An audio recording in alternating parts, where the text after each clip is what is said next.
پھر جب بھی اس کو نیٹ کنیکشن ملے گا تو وہ ڈیٹا بیس میں چلی جاتی ہے. لیکن اس میں جب تصویر سیو ہوتی ہے, واقعی ای ایم ایس کا یہ ایک فیچر ہے, اس میں لوکیشن, اس میں وقت اور جس نے تصویر کھینچی ہوئی ہے اس کا نام جو ہے وہ آ جاتا ہے. تو یہ اگر فرانزک ہوتا ہے تو ایسی صورت میں یہ سب سے بڑا ثبوت ہوگا کہ پریزائڈنگ افسر نے جو تصویر لی تھی, پریزائڈنگ افسر کی لی گئی جو تصویر ہے وہ ایک فرانزک میں بڑا ایک امپورٹنٹ کردار ادا کرے گی. لیکن ساتھ ہی ایک اور بڑی بالکل آج اس میں ایک بات میں کمپلیٹ کرنا چاہ رہا ہوں. جی عادل, میں اگر آپ مجھے اجازت دیں, دیکھیں آپ فارم 45 پہ بات کر رہے ہیں نا, تو فارم 45 پہ امپورٹنٹ چیزیں سامنے آنی چاہیے. مجھے آپ 1-2 منٹ مزید دیجئے. دیکھیں ایک اور بڑی اسٹرینگتھ ہے, اگر سپوز نون لیگ فارم 45 لے بھی آتی ہے, جو کہ ہماری اطلاع ہے کہ بہت سے حلقوں میں ان کے پاس مبینہ طور پر شاید انہوں نے تیار بھی کیے ہیں, تو فارم 45 اگر یہ لے بھی آتے ہیں تو جو پی ٹی آئی کے پاس فارم 45 ہے وہ فارم 45 جماعت اسلامی کے ساتھ بھی ٹیلی ہو رہا ہے, وہ ٹی ایل پی کے ساتھ بھی ٹیلی ہو رہا ہے. تو یہ ایک بہت بڑا ایویڈنس ہوگا جو آگے ٹرائیبیونلز میں جا کے جو نون لیگ کے لیے درد سر بن سکتا ہے. تو ایسے میں جو ریجیکٹڈ ووٹس ہیں بہت سے حلقوں میں جہاں پر نون لیگ جیتی ہے وہاں پر ریجیکٹڈ ووٹس جو ہیں ان کا جو تناسب ہے وہ بڑا حیران کن ہے. قومی اور صوبائی اسمبلیوں کے ووٹوں میں فرق جو ہے وہ بڑا حیران کن ہے کہ یہ بڑا اب نارمل ہے. تو بہت سی ایسی چیزیں ہیں کہ یہ جو ڈسکرپنسیز ہیں یہ آگے عدالتوں میں جا کے ان کو ثابت کرنا بہت مشکل ہوگا. لیکن ہم ابھی تک کے جو جسچرز کی بات کریں, ابھی تک کے جو نون لیگ کے رویے کی بات کریں, وہ کہہ رہے ہیں جی میڈیا نے دھاندلی کر دی, وہ میڈیا پہ الزام لگا دیا. ٹھیک ہے عادل, یعنی آپ یہ کہنا چاہ رہے ہیں کہ مسلم لیگ نون کو جو ہے یہاں پر نقصان ہو سکتا ہے. ٹھیک ہے عادل, آپ کا کامنٹ آ چکا ہے, مجھے آگے بھی بڑھنا ہے. جس طرح سے آج ہم نے دیکھا جی ڈی اے کا ایک بڑا ہم نے وہاں پر احتجاج دیکھا ہے سندھ میں, اور جبکہ جماعت اسلامی کی جانب سے حافظ نعیم الرحمان صاحب نے جلسے سے خطاب بھی کیا اور انہوں نے کہا کہ ہم پرامن احتجاج پر یقین ہم رکھتے ہیں, کسی کو عوام کے مینڈیٹ پر قبضہ نہیں کرنے دیں گے. انہوں نے بھی فارم 45 کا انہوں نے مطالبہ کیا ہے. کیا انہوں نے گفتگو کیا وہ دیکھتے ہیں. جماعت اسلامی کی جانب سے یہ موقف آپ نے دیکھا, اور اسی طرح سے جی ڈی اے کے سربراہ پیر پگاڑا صاحب نے بھی انہوں نے گفتگو کی ہے, اور انہوں نے بھی یہی کہا ہے کہ الیکشن کے خلاف جو احتجاج ہے وہ سب کا آئینی حق ہے. ملک میں اب کوئی نیشنل لیول کا جو لیڈر ہے وہ نہیں بچا ہے. ان کی جانب سے کچھ اس طرح کی گفتگو کی ہے, پہلے وہ دیکھتے ہیں.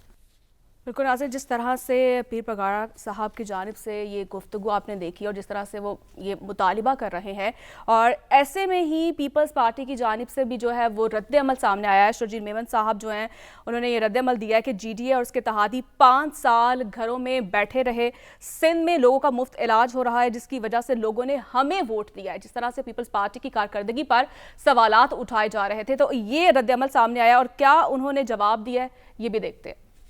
حسن صاحب, آپ نے گفتگو ملاحظہ کی جس طرح سے تمام سیاسی جماعتوں کی جانب سے احتجاج کیا جا رہا ہے اور دھاندلی کا شور مچایا جا رہا ہے. سیاسی استحکام کم ہونے کی بجائے یہ تو زیادہ بڑھتا ہوا دکھائی دے رہا ہے, تو یہ سیاسی بحران کیسے کم ہوگا؟ دیکھیں, بنیادی طور پہ پاکستان نے سیاسی عدم استحکام کے لیے کی وجہ سے بہت قیمت چکائی ہے, اور مزید مجھے خدشہ ہے کہ جو دھاندلی کے الزامات لگ رہے ہیں مزید چکانی پڑے. لیکن اس وقت سیاستدان اور پارٹی کے سربراہان کے لیے ایک بہت بڑا جو ہے وہ امتحان ہے کہ کیسے ان بحرانوں پر جو ہے وہ فل سٹاپ لگا سکتے ہیں, اور کیسے اس بحرانوں سے نکل کر ہم اصل مسائل کی طرف آ سکتے ہیں. کیونکہ آپ اگر ماضی کی تاریخ کو اگر نظر دہرائیں تو 70 کے انتخابات سے لے کے آج تک جو ہے 70 کے بعد سے جتنے بھی انتخابات ہوئے ہیں, چاہے 77 کے ہوں, 85 کے غیر جماعتی انتخابات ہوں, پھر اس کے بعد آپ بے شمار 8 کے 13 کے 18 کے کوئی آپ انتخابات اٹھا لیں, سیاستدان اور یہ پارٹیاں دھاندلی کے الزامات بھی عائد کرتی ہیں, الزامات بھی لگاتی ہیں, اور پھر جب دوسرے کی حکومت بنتی ہے وہ بیٹھتی بھی ہیں, پارلیمان میں بھی جاتی ہیں. دیکھیں, اس وقت جو مسئلہ سب سے بڑا ہے درپیش, دیکھیں عام انتخابات تو ہو گئے, اب ہمیں آگے کی طرف نکلنا چاہیے. جس کو جو مل گیا اس پر صبر کرے, ورنہ یہی ہوگا کہ ان کی جو بارش ان پہ برس نہیں ہے وہ کسی اور چھت پہ جا برسے گی, اور یہ پھر دیکھتے رہ جائیں گے, حالات ان کے ہاتھ سے نکل جائیں گے. اب سیاستدانوں کو سمجھداری کا اور ذمہ داری کا مظاہرہ کرنا چاہیے, مل کر بیٹھیں, اتفاق رائے کی طرف جائیں. اب دیکھیں نا, فارم 45 کو لے کر ایک سیاست ہو رہی ہے, ایک دھاندلی کو لے کر سیاست ہو رہی ہے. جو جیت گیا اس کو یقین نہیں کہ وہ جیتا ہے کہ نہیں جیتا, جو ہار گیا اس کو وہ الزامات لگا رہا ہے. بنیادی طور پر انتخابات ماضی میں بھی ہوتے رہے اور اس دفعہ پر بھی سوالات اٹھ رہے ہیں. آر اوز پر سوالات اٹھ رہے ہیں, الیکشن کمیشن آف پاکستان پر سوالات اٹھ رہے ہیں. یہی ہیں جن کی ذمہ داری تھی الیکشن کروانا, صاف شفاف انتخابات کرانا. لیکن سب سے اچھی بات یہ ہے کہ امن و امان کی صورتحال برقرار رہی, اور اب ہمیں اس ڈھانچے کو لے کر اور قومی اتفاق رائے کی طرف آگے موو کرنا پڑے گا. اگر یہی چیزیں الزامات اور دھاندلی اور تقسیم اور نفرت کی سیاست لے کر چلتے رہیں گے تو پھر تو نہ ان کے پاس کچھ رہے گا نہ دوسرے سیاستدانوں کے پاس کچھ رہے گا, پھر یہ ہاتھ ملتے رہ جائیں گے. ملک کی سلامتی اور ملک کی مفاد کے لیے ہم دیکھ نہیں رہے سیاستدانوں کو کہ وہ ایک ٹیبل پر جمع ہوں. دیکھیں بات اتنی سی ہے کہ جو اب دیکھیں نا, ہر پارٹی کے, میں تو آپ یقین کہہ سکتا ہوں کہ جو حالات بنے ہوئے تھے, پاکستان تحریک انصاف کی اتنی سیٹیں بن بھی نہیں رہی تھی, لیکن جب تھوڑے سے صاف شفاف انتخابات کہیں نہ تو کہیں ہوئے ہیں نا جس میں ان کی سیٹیں نکلی ہیں, اور جن پر نہیں, جو ہار گئے وہ اس پہ الزام لگا رہے ہیں. اب 45 جعلی اور اصلی کی بھی ایک نئی انہوں نے تکنیک نکال دی. مسئلہ یہ ہے کہ وہ آپ لے کر عدالت میں جائیں, آپ دے کر ٹریبیونل میں جائیں. زیادہ مسئلہ ہے تو تمام وہ اس پہ جوڈیشل کمیشن بنائیں, اس پر جو ہے وہ معاملات لے کے چلیں. لیکن یہ کہنا کہ ہم جو ہیں وہ قانون کو بھی ہاتھ میں لیں گے, لا اینڈ آرڈر کی سچویشن بھی خراب کریں گے, ہم حکومت چلنے نہیں دیں گے, حالات کو خراب کریں گے, تو یہ ان کے کیا منشور میں یہ چیزیں شامل ہیں اور تھیں؟ یہ ایسا لگتا ہے کہ یہ سیاستدان بنیادی طور پہ میں یہ سمجھتا ہوں کہ یہ انتشار کی سیاست کرتے ہیں. اصل مسئلہ یہ ہے کہ اگر آپ کو سیٹیں نہیں ملی تو قانونی دائرہ کار میں رہتے ہوئے قانونی محاذ پر جنگ لڑیں, عدالتوں میں جائیں. آپ کے پاس فارم 45 ہے تو آپ لے کر عدالتوں میں جائیں, اس معاملے کو سامنے رکھیں. نون لیگ کو زیادہ سیٹیں ملی ہیں, جس طرح ابھی NA 128 کے جو ہے وہ لے کر گئے ہیں عدالت کہ جناب اس پر مجھے شکوک و شبہات ہیں, آپ اس کے باقاعدہ تحقیقات کروائیں. انہوں نے نوٹیفیکیشن واپس لیا. لیکن مسئلہ یہ ہے کہ یہ بات کرنا عوام کو تقسیم والی سیاست پر لے جانا. 45 کی لیگلی حیثیت کیا ہے وہ اسد صاحب سے ہم جان لیتے ہیں. اسد صاحب, جس طرح سے سیاسی جماعتیں کلیم کر رہی ہیں, خاص طور پر پاکستان تحریک انصاف 45 فارم کو لے کر, کیا دیکھتے ہیں آپ لیگلی؟ کیا اس سے فائدہ ہوگا؟ یہ معاملہ حل ہوتا ہوا آپ دکھائی دے رہا ہے آپ کو؟ دیکھیے, آپ نے مجھے جو سمجھ آئی یہ دو مختلف سوال ہیں. کیا قانون کے اندر فارم 45 کی حیثیت کیا ہے؟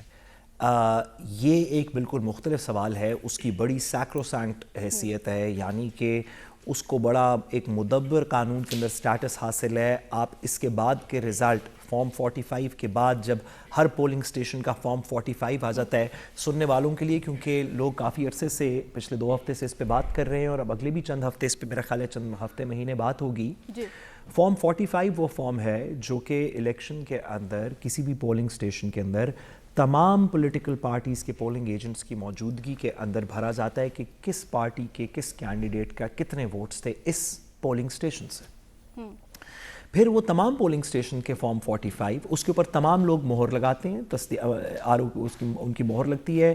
سب لوگ اپنا اپنا انگوٹھا لگاتے ہیں کہ جی ہم سب پولیٹیکل پارٹیز جو اس حلقے کے اندر الیکشن کنٹیسٹ کر رہی تھیں, اس پولنگ سٹیشن میں جس کے ووٹرز ہیں, ہم سب ایگری کرتے ہیں کہ مجھے 1 ووٹ پڑا, آپ کو 2 پڑے, عدیل کو 3 پڑے, حسن کو 4 پڑے. اور پھر اس کے بعد ہر پولنگ سٹیشن کے اندر سے جب یہ 45 فارم سب کے سامنے سب کی کنسنسس کے ساتھ بن جاتا ہے تو اس کو ایڈ کر لیا جاتا ہے کہ 3 پولنگ سٹیشنز تھے, اس کا فارم 45 یہ ہے, اس کا یہ ہے, اس کا یہ ہے. ان تینوں کو ایڈ کرتے ہیں, دیکھتے ہیں پورے حلقے کے اندر کیا رزلٹ نکلا, وہ فارم 47 ہوتا ہے. تو فارم 47 کی جو نواز شریف صاحب کی پارٹی کے پاس اس وقت موجود ہے, اس کی کوئی حیثیت نہیں جب تک اس کے پیچھے فارم 45 نہ ہو. کیونکہ اگر آپ کہیں گے کہ ہمیں 5 ووٹ پڑے تو آپ کو بتانا پڑے گا کہ 5 ڈفرنٹ پولنگ سٹیشنز میں, ایک میں 1 پڑا, ایک میں 1 پڑا, ایک میں 1 پڑا, اور کل ملا کے مجھے 5 ملے. آپ یہ نہیں کہہ سکتے کہ مجھے ٹوٹل 5 ووٹ ملے اور آپ اگلا پوچھے کس پولنگ سٹیشن میں, تو نیچے کا آپ کے پاس کوئی ڈیٹا نہ ہو. یہ تو ہو گئی قانونی پوزیشن. اب کیا اس کی بیسس کے اوپر فیصلے ہوں گے یا اس کی بیسس کے اوپر پاکستان کی سیاست کے اندر کچھ بہتری آئے گی اس پرسپیکٹو سے کہ فارم 45 کو ایڈ کر کے قانون کے مطابق ایک فیصلہ نکال لیا جائے گا جس کے بعد سب لوگ اس کو تسلیم کر لیں گے؟ تو میں آپ سے بصد احترام ہاتھ جوڑ کے کہنا چاہتا ہوں کہ میرا نہیں خیال کہ یہ پاسبل ہے. جی قانون کے اندر بہت سی چیزیں لکھی ہوئی ہیں جس کا ہم پاس نہیں رکھتے. قانون کے اندر فار ایگزامپل کانسٹیٹیوشن کے اندر لکھا ہوا ہے کہ الیکشن کمیشن غیر جانبدار ہوگا.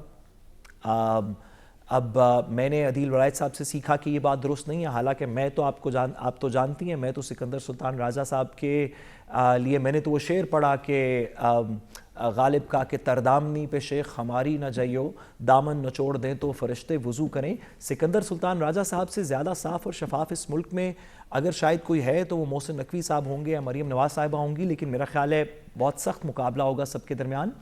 تو سکندر سلطان راجہ صاحب تو میرے خیال میں بہت زیادہ صاف اور شفاف ہیں. آئین کی شک یہ کہتی ہے کہ انہوں نے نیوٹرل رہنا ہے، کہ انہوں نے کسی سا کوئی سائیڈ نہیں لینی. آئین کی شک یہ کہتی ہے کہ انٹرم گورنمنٹس بھی نیوٹرل رہیں گی. یہ قانون کی منشا ہے. قانون کی منشا ہے کہ اگر انٹرم گورنمنٹ کو اس طرح کا کام کرے جس کے اندر کسی ایک پولیٹیکل پارٹی کی سائیڈ لی جا رہی ہو تو اس بیسس پہ قانون اس انٹرم گورنمنٹ کو یا عدالت اس انٹرم گورنمنٹ کو انڈو کر سکتی ہے کہ آپ جانبدار ہیں. ہم نے ابھی دیکھا اسی پورے سلسلے میں کے پی کی گورنمنٹ ایک دفعہ ڈیزالو ہوئی، پھر واپس کانسٹیٹیوٹ کی گئی کیونکہ اس کے اندر جانبدار لوگ موجود تھے. تو قانون کی منشا کیا ہے یہ تو میں نے آپ کو بتا دی، الیکشن کمیشن کی بھی، انٹرم گورنمنٹ کی بھی، اور اسی طرح فارم 45 کی بھی. اب قانون کی منشا میں اور ایکچول کے اندر کتنا فرق ہے، کتنی حقیقت ہے، ڈی جیورے اور ڈی فیکٹو جس کو قانون میں کہتے ہیں، اس میں کتنی سپیس ہے، یہ مجھ جیسا ناقص شخص تو نہیں بتا سکتا. عدیل ولایت صاحب یا حسن رضا صاحب تھوڑے سے ذرا مجھ سے زیادہ مضبوط ہیں، سیاست کو بہتر جانتے ہیں، طاقت کو بھی بہتر جانتے ہیں، تو مجھے یقین ہے کہ وہ اس کو بہتر سمجھا سکیں. جی ٹھیک ہے ساز صاحب، اور بالکل ہم اسی پر بریک کے بعد اسی پر بات کریں گے. جس طرح سے ہم دیکھ رہے ہیں ایک پولرائزیشن بڑھتی ہوئی، اور نئی جو حکومت آنے والی ہے اس کے لیے کتنا بڑا یہ چیلنج ہوگا اور سیاسی استحکام لانے میں کتنے کامیاب ہوں گے، اسی پر ہم بات کریں گے ایک چھوٹی سی بریک کے بعد. اسٹے ود اس.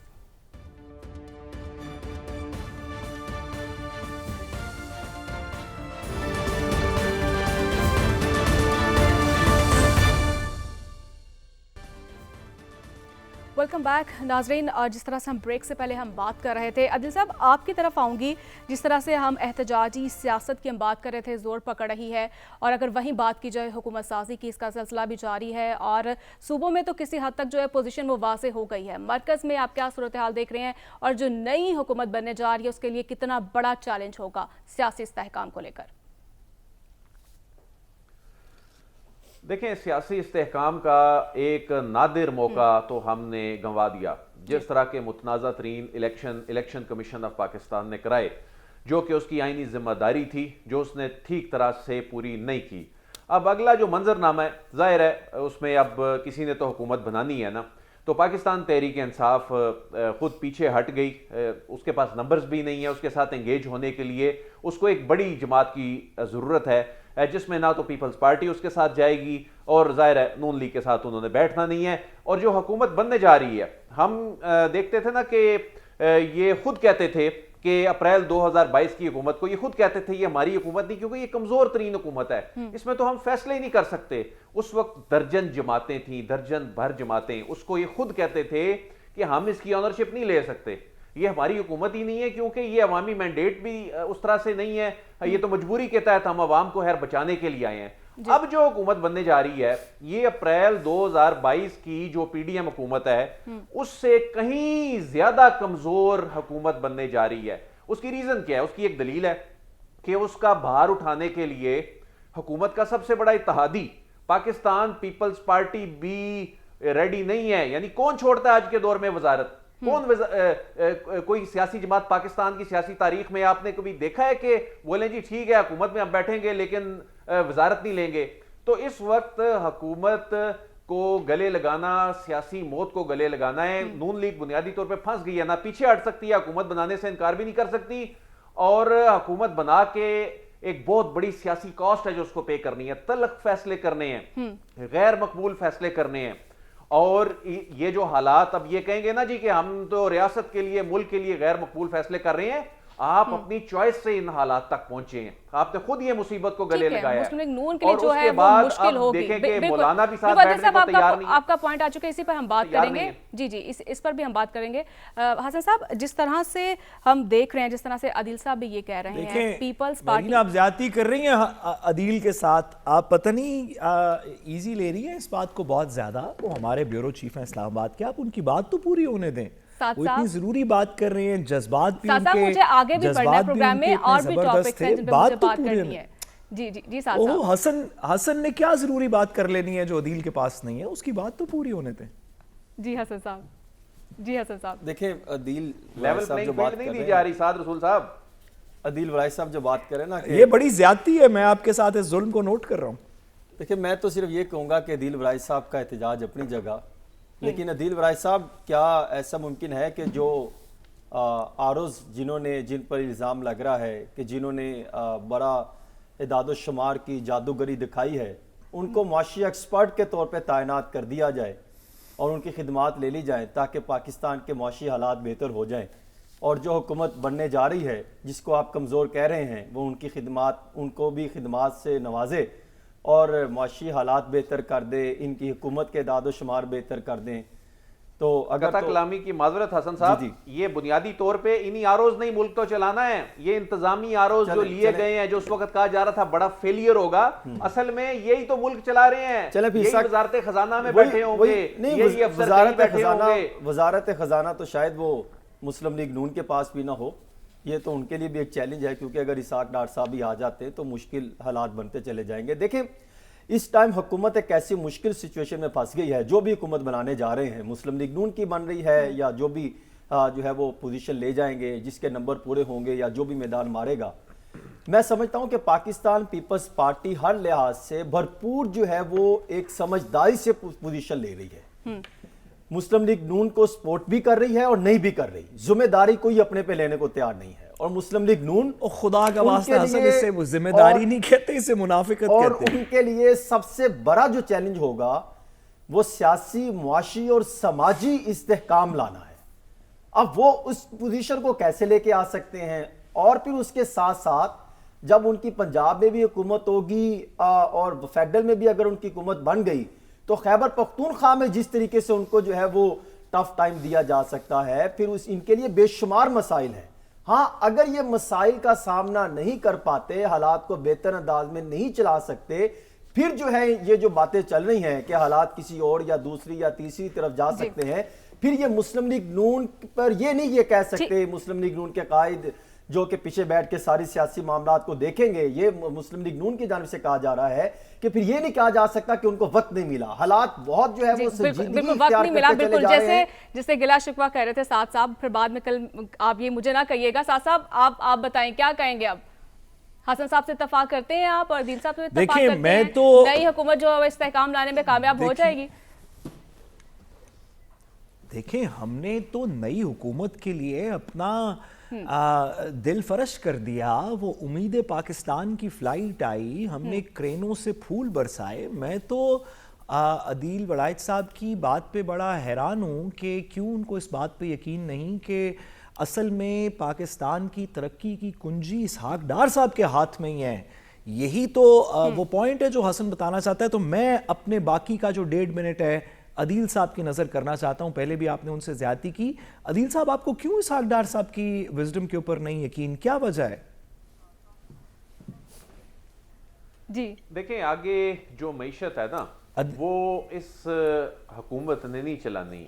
اگلے معاشی فیصلے آپ نے جب آئی ایم ایف کے ساتھ بیٹھتے ہیں تو آئی ایم ایف کی جو کنڈیشنز ہیں وہ پوری کرنی ہیں. 70 روپے کا آپ نے یونٹ بیچنا ہے کمرشل, آپ نے اربوں روپے کے ٹیکسز لگانے ہیں, اور ایک ایسے وقت میں تو کیا آپ کا خیال ہے کہ اسحاق ڈار صاحب کے پاس کوئی فارمولا نہیں ہے یہ واپس 100 روپے پہ ڈالر لانے کا, وہ جو کہہ رہے تھے؟ آپ کے خیال ہے وہ جھوٹ بول رہے ہیں؟ استغفر اللہ. اسحاق ڈار صاحب نے کبھی بولا ہے جھوٹ آج تک زندگی میں پہلے, جو اب بولنا شروع کریں گے؟ یعنی آپ یہ کہہ رہے ہیں کہ اگر وہ 16 ماہ کی حکومت میں جو ان کو چند ماہ ملے اور اس میں ان کی بڑی ہی شاندار جو کارکردگی تھی جس سے آپ مطمئن بھی ہیں اور جس پہ آپ کو اعتماد بھی ہے کہ آگے سے بھی زیادہ بہتر کارکردگی. عدیل صاحب اب آپ کو سمجھ آ گئی ہوگی کہ ساتھ آپ سے کچھ نکلوانا چاہ رہے تھے. نہیں دیکھیے میں تو صرف یہ چاہتا ہوں کہ عدیل میرا دوست بھی ہے, میرا بھائی بھی ہے, میں اسے راہ راست پہ لانا چاہتا ہوں. میں چاہتا ہوں کہ عدیل صاحب ہمارے ساتھ صراط المستقیم پہ چلیں, وہ اس بات کی پہ ہمارے ساتھ چلیں کہ ہمارا ہر دل عدیل کا, میرا, حسن کا, ہمارے دلوں کے وزیر اعظم کے ساتھ دھڑکتا ہے, اور ہماری آنکھوں پہ اور عقل پہ اتنا پردہ پڑ چکا ہے محبت کا نہیں, اب زیادتی کیا, وہ تو بالکل مولانا صاحب نے دیکھیں سوری حسن نہیں غلط, ٹھیک ہے حسن صاحب مجھے بریک لینی ہے, بریک کے بعد ہم کسی پر بات کریں گے. مہرین ایک سیکنڈ, حسن نے بڑی زیادتی کی, میں ایک جملے میں ٹھیک کرنا چاہتا ہوں. نواز شریف صاحب وزیر اعظم نہیں بن رہے, یہ زیادتی ان کے ساتھ نہیں ہوئی, یہ زیادتی تو حسن آپ کے میرے ساتھ ہوئی ہے, جن کی امیدیں اس چیز سے بدھی ہوئی تھیں. ایسے نہ کریں, اپنی زیادتی کو دوسروں پہ نہ ڈالیں. ٹھیک ہے, دوسروں پر نہ ڈالیں. تو ناظرین مجھے بریک لینی ہے, تو بریک کے بعد ہم بات کریں گے. اسٹے ود اس.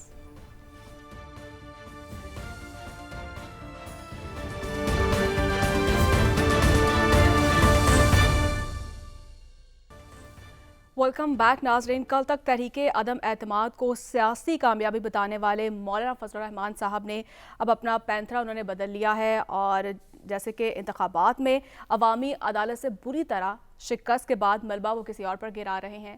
مولانا صاحب کیا سوچ رہے ہیں اور کیا ان کے مقاصد کیا ہے؟ عادل صاحب کیا دیکھ رہے ہیں آپ, جس طرح سے مولانا صاحب جو ہیں بیانات دے رہے ہیں, وہ الزامات کی جس طرح سے سیاست کر رہے ہیں, کیا لگتا ہے آپ کو کیا اس کے پیچھے مقاصد ہو سکتے ہیں؟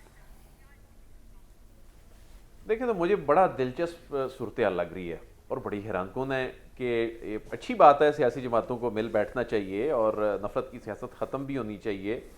مولانا صاحب پاکستان تحریک انصاف کے ساتھ جب بیٹھے ہیں, موقف ان کا یہ ہے کہ میرے ساتھ ان انتخابات میں زیادتی ہوئی, دھاندلی ہوئی, انہیں ہرایا گیا, اور ان کو ہرانے والی ہے پاکستان تحریک انصاف. وہ پاکستان تحریک انصاف کو جا کے شکوہ یہ کر رہے ہیں کہ میرے ساتھ دھاندلی کے نتیجے میں مجھے ہرایا گیا, اور جیتنے والی پاکستان تحریک انصاف ہے. تحریک انصاف کہہ رہی ہے جی واقعی آپ کے ساتھ بڑی دھاندلی ہوئی اور ہم اکٹھے چلیں گے. تو یہ بڑا دلچسپ ہے کہ یہ ہو کیا رہا ہے. اور مولانا صاحب کا بنیادی طور پہ جو شکوہ ہے, دیکھیں یہ نظریات کی لڑائی یا جنگ تو کوئی بھی سیاسی جماعت لڑ نہیں رہی نا, کہ کوئی نظریاتی معاملہ ہے. سب کا شکوہ یہی ہے کہ اسٹیبلشمنٹ ہمارے ساتھ چلے. تو مولانا صاحب بنیادی طور پہ یہ کہہ رہے ہیں کہ وہ نظر کرم اس مرتبہ کیوں نہیں ہوئی جو ہونی چاہیے تھی, اور ان کے لوگ کہہ رہے ہیں کہ یہ مینڈیٹ ایک اور جماعت کا تھا, یہ مینڈیٹ مبینہ طور پر چوری کیا گیا, اس کے بعد حصے برابر ملنے چاہیے تھے. تو یہ حصے برابر میرے پاس وقت کم ہے, مجھے آپ تینوں کا موقف لینا ہے, پھر ساتھ ساتھ کہیں گے آپ کو میں نے کم ٹائم دیا ہے, تو اس لیے آپ سے معذرت. اور حسن صاحب, میں اپنا وقت عدیل کو دینے کے لیے تیار ہوں. مجھے آج لگ رہا ہے کہ عدیل صاحب کے پاس بہت سی باتیں کرنے کے لیے, تو میرا وقت مہربانی کر کے میرے بھائی عدیل کو دے دیجیے گا. حسن صاحب کیا لگتا ہے, مولانا صاحب کہہ رہے ہیں پاکستان تحریک انصاف کا اور ان کا دماغ کا فرق ضرور ہو سکتا ہے جسے ختم کیا جا سکتا ہے, کیا لگتا ہے آپ کو یہ چل سکیں گے ساتھ؟ یہ پہلی دفعہ ایسے ہے کہ مولانا شاہد حکومت کا حصہ نہ بن سکے, اور ان کا جو خواب تھا کہ ایوان صدر پر وہ قابض ہو جائیں گے, صدر پاکستان بنیں گے, کے پی کے میں ایک بڑی سیٹیں مل جائیں گی, جو انہوں نے ایک تخمینہ لگایا ہوا تھا کہ جھولی میں ڈال دی جائے گی, بارش برس پڑے گی ان کی چھت پر آ کے, اور حالات تبدیل ہو جائیں گے, گورنر کے پی کے ان کا آ جائے گا. وہ شاید ان کی توقعات پوری ہوتی دکھائی نہیں دے رہی. ان کے حالات تبدیل ہو گئے. عوام نے ان کو اگر مسترد کر دیا, خیبر پختونخوا کی عوام ان کو ایکسپٹ کرنے کو تیار نہیں ہے, کیونکہ یہ جو بات کرتے ہیں نا تحریک عدم اعتماد والی, بھئی اسی تحریک عدم اعتماد کے بعد جو ہے آپ کے جو ہے وہ جو روشنی آنے لگی اس امید سے ہی, اسی کے بعد تو آپ کے نے وفاقی وزارت ری پروٹوکول انجوائے کرنا شروع کیا. خیبر پختونخوا میں گورنر کے عہدے پر گئے, آپ کے نے سسر داماد کو آپ نے وہاں پر لگایا, پھر اس کے بعد وزارتیں لی, کرپشن کے الزامات آپ پہ لگتے رہے, وہ پریس کانفرنسیں کرتے رہے, پھر وہاں کی ایک نگران حکومت کو بھی کرپشن کے الزامات پر تبدیل کیا گیا, الزامات بے شمار لگتے رہے, اور آج وہ باتیں کر رہے ہیں کہ ہم تو چاہتے تھے تحریک عدم اعتماد کی کہانیاں سنا رہے ہیں, آج وہ الزامات لگا رہے ہیں. دیکھیں جب کچھ مل جائے تو پھر بہترین, جب کچھ نہ ملے, حالات ریالٹی کی طرف آئے تو پھر وہ کہتے ہیں کہ نہیں بھی نہیں اب میں نہیں چل سکتا. بھئی آپ نے چلنا کیسے ہے؟ خیبر پختونخوا کی عوام نے تو آپ کو مسترد کر دیا. آپ بات کرتے الیکشن میں جو یہ توقعات لگا کے بیٹھے تھے نا, مسترد کر دیا. بالکل حسن صاحب, وقت میرے پاس کم ہے. ساتھ صاحب آپ کیا دیکھ رہے ہیں, کیا واقعی تحریک عدم اعتماد کا سب سے زیادہ جو فائدہ مولانا صاحب نے اٹھایا, کیا یہی حقائق ہے؟ آپ کو بھی یہی لگتا ہے؟ دیکھیے, تحریک عدم اعتماد کا فائدہ سب سے زیادہ مولانا نے اٹھایا تو میرا خیال ہے ایک بڑی غیر مناسب سی بات ہوگی. مولانا صاحب نے اس کا فائدہ اٹھایا, لیکن تحریک عدم اعتماد کا سب سے زیادہ فائدہ تو میرا خیال ہے پاکستان کی عوام نے اٹھایا, کیونکہ اس کے بعد ہمارے دلوں کی وزیر اعظم کی حکومت آئی جو اب تک اللہ کا شکر ہے ہم پہ قابض ہے. تو میرا خیال ہے سب سے زیادہ پاکستان کا فائدہ ہوا, اس کے اندر مولانا صاحب کا نہیں ہوا. جی ٹھیک ہے, یعنی اس کا فائدہ جو ہے مولانا صاحب کو نہیں ہوا. تو ناظرین, اس کے ساتھ ہی جو ہے پروگرام کا وقت بھی ختم ہو چکا ہے, تو مجھے اجازت دیجیے, کل پھر آپ سے ملاقات ہوگی. اللہ نے